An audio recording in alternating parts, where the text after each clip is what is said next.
Hello मित्रों, YouTube channel में आप सभी का हार्दिक स्वागत करता हूं। मिस्टर अभिषेक सर, आज मैं प्रैक्टिस सेट चौथा लेके आ रहा हूं। जो है कि मेट्रोलॉजी से संबंधित रहेगा। आज की टॉपिक जो है, देखते हैं क्वेश्चन नंबर 1 आज का क्या है। अ, प्रश्न नंबर 1 देखते हैं कि क्या है जो है। बेसिक जब शोधकर्ता जब शोधकर्ता यह ज्ञात करने के लिए शोध करता है कि संस्थानिक प्रभावित के प्रति कौन सी प्रशासनिक शैली ज्यादा योगदान करती है, तो यह उदाहरण क्या हो सकता है। जब शोधकर्ता कोई भी रिसर्चर है, वह ज्ञात करने के लिए इसलिए रिसर्च करता है कि जो संस्थानिक प्रभावित के प्रति कौन सी प्रशासनिक शैली ज्यादा योगदान करती है, यह उदाहरण होगा। क्या हो सकता है? बेसिक रिसर्च यानी मूलभूत शोध का होगा, कार्यात्मक शोध का होगा, प्रयुक्त शोध का होगा, और जो है कि मौलिक शोध का होगा। तो यहाँ सही उत्तर क्या हो जाएगा? यह अप्लाइड रिसर्च। यानी जब कोई शोध करता है, ज्ञात करने के लिए शोध करता है कि इसकी संस्थानिक प्रभावित, उसका प्रभाव देखता है कि उसमें कितना प्रभावित होगा, कि उसको हम तब उसको कौन सा रिसर्च बोलते हैं? वो अप्लाइड रिसर्च होता है, प्रयुक्त शोध का रिसर्च होता है। उसके जरिए जो है हम जानते हैं कि इसको जो है ये होगा। तो इसका विकल्प हो जाएगा जो सी। इसका उत्तर क्या हो जाएगा? सी। देखते हैं क्वेश्चन नंबर दूसरा। निम्नलिखित में से कौन सा कथन निम्नलिखित में से कौन सा कथन किसी शोध उपकरण की विश्वसनीयता और वैधता के बीच संबंध के लिए सही है? निम्नलिखित में से कौन सा कथन किसी शोध उपकरण की विश्वसनीयता और वैधता के लिए संबंध के लिए सही है? क्या हो सकता है? एक विश्वसनीय परीक्षण हमेशा वैधता होता है, यानी जो विश्वसनीय परीक्षण है वो हमेशा क्या वैध होगा, ये हो सकता है। एक वैध परीक्षण विश्वसनीय होना चाहिए। हाँ भाई, जो valid test must to reliable, यानी जो एक वैध परीक्षण है उसका रिजल्ट जो विश्वसनीय होना चाहिए, ये हो सकता है। वैलिड टेस्ट में भी नॉट बी रिलेबल, यानी एक वैध परीक्षण विश्वसनीय नहीं हो सकता है। एक विश्वसनीय परीक्षण कभी वैधता नहीं हो सकता है। तो यहाँ सही उत्तर हो जाएगा be, valid test must be reliable. एक वैध परीक्षण विश्वसनीय होना चाहिए। तो इसका सही उत्तर हो जाएगा बी।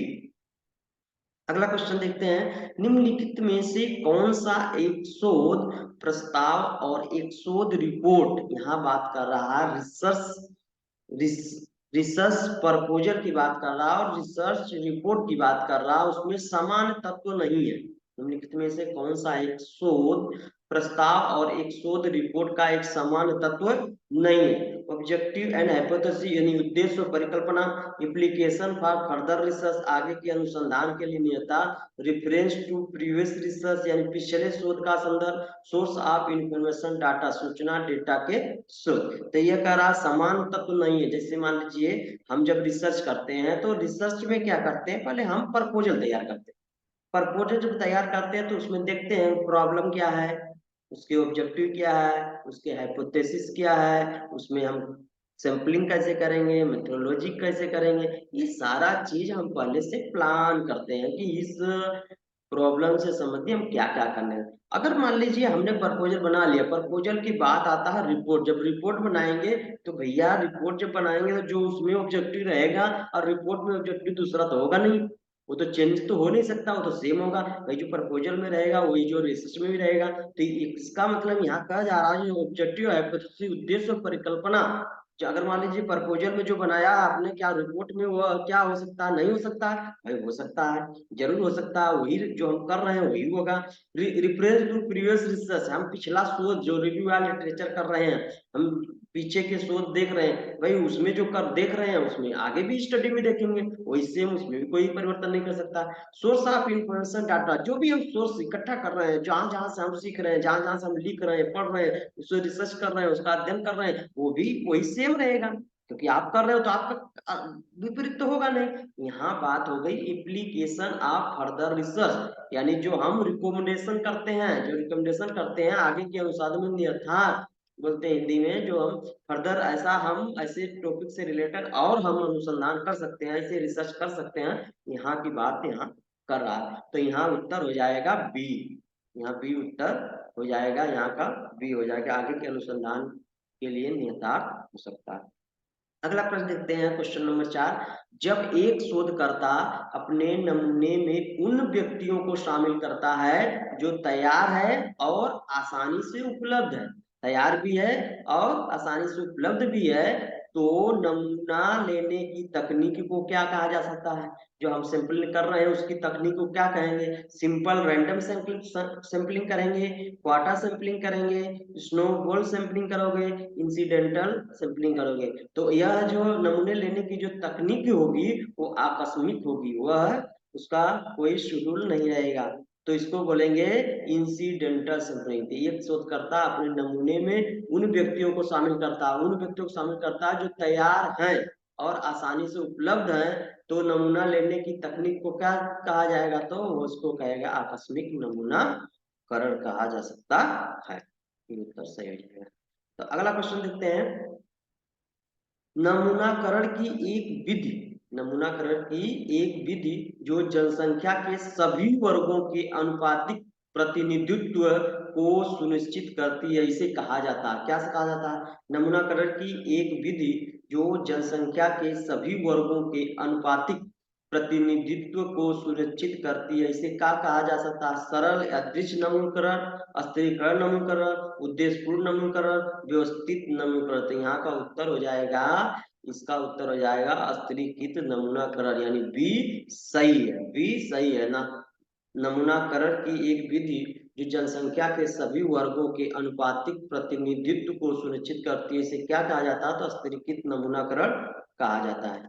अगला प्रश्न देखते हैं, बी उत्तर सही हो गया। अगला क्वेश्चन देखते हैं, एक शोधकर्ता, एक कोई रिसर्चर है, ठीक है, एक रिसर्चर है यानी एक शोधकर्ता है, यह अध्ययन करना चाहता है, चलो ठीक है भैया, वो अध्ययन करना, कोई एक रिसर्चर है वो अध्ययन करना चाहता है कि सीखने की प्रक्रिया का छात्रों की प्रेरणा पर प्रभाव पड़ता है। वो सीखने की प्रक्रिया, उसकी प्रॉब्लम क्या है कि जो बच्चे सीख रहे हैं उनकी प्रक्रिया कैसे सीख रहे हैं, किस गति सीख रहे हैं, उनमें प्रेरणा पर क्या प्रभाव पड़ता है या नहीं, पड़ता है या नहीं। इस स्थिति में प्रेरणा जो शब्द है वह क्या होगा? चर, प्रेरणा चर को कहा जाएगा। तो कौन सा चर होगा? वह इंटरेक्टिव वेरिएबल हस्तक्षेप चर होगा, इंडिपेंडेंट वेरिएबल स्वतंत्र चर होगा, डिपेंडेंट वेरिएबल आश्रित चर होगा, तो यहाँ बाहरी चर होगा। तो क्या हो सकता है? यहाँ जो है प्रेरणा जो होती है वह इंडिपेंडेंट वेरिएबल आता है, यानी dependent variable, sorry dependent variable होगा, इसमें जो है सी उत्तर सही होगा, डिपेंडेंट वेरिएबल यानी आश्रित चर होते हैं, ठीक है, तो इसका उत्तर सी हो जाएगा। अगला क्वेश्चन देखते हैं, नमूनाकरण की एक विधि जो जनसंख्या के सभी वर्गों के अनुपातिक प्रतिनिधित्व को सुनिश्चित करती है। नमूनाकरण की एक विधि जो जनसंख्या के सभी वर्गों के अनुपातिक प्रतिनिधित्व को सुनिश्चित करती है, इसे क्या कहा जाता है? सरल या यादृच्छिक नामकरण, स्थिरीकृत नामकरण, उद्देश्यपूर्ण नामकरण, व्यवस्थितकरण नामकरण। तो इसका सही उत्तर क्या हो जाएगा? सही उत्तर हो जाएगा बी, इसको स्थिरीकृत नामकरण कहते हैं। अगला क्वेश्चन देखते हैं, निम्नलिखित में से कौन एक शोधकर्ता के लिए जानकारी का प्राथमिक स्रोत हो सकता है? प्राथमिक स्रोत क्या हो सकता है? शैक्षिक अनुसंधान के विश्वकोश, एक शोध समीक्षा लेख, एक पेशेवर पत्रिका में शोध, एक शोध अध्ययन का सार। तो ये सही उत्तर क्या हो जाएगा? सही उत्तर हो जाएगा यहाँ पे सी, यानी research paper in a professional journal. ये जो होता है एक शोधकर्ता की जानकारी का प्राथमिक स्रोत माना जाता है। अगला क्वेश्चन देखते हैं। Thank you so much.